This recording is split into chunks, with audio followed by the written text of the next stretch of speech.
ના શનિવારની અંદર આનંદદાયી પ્રવૃત્તિઓમાં ધોરણ 7ના વિદ્યાર્થીઓ પંજો લડાવવા માટે તૈયાર છે.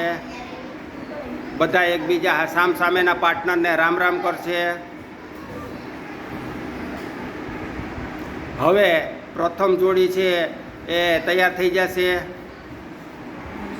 તૈયાર 2. હવે પોતાનું જોર બતાવશે. પૃથ્વીભાઈ અને નૈતિકભાઈ. બીજા નંબરની જોડી છે રોનકબેન અને હેમાંશીબેન, તે પોતાનું જોર અજમાવે છે. ત્રીજા નંબરની જોડી છે મિરલબેન અને યશવીબેન, તે પોતાનું જોર બતાવશે. પછી દાનિશભાઈ અને મામદભાઈ છે, તે પોતાનું જોર બતાવશે. અને લાસ્ટમાં બે પહેલવાનો અરહાનભાઈ અને સલમાનભાઈ એકબીજા સાથે હરીફાઈ કરી રહ્યા છે.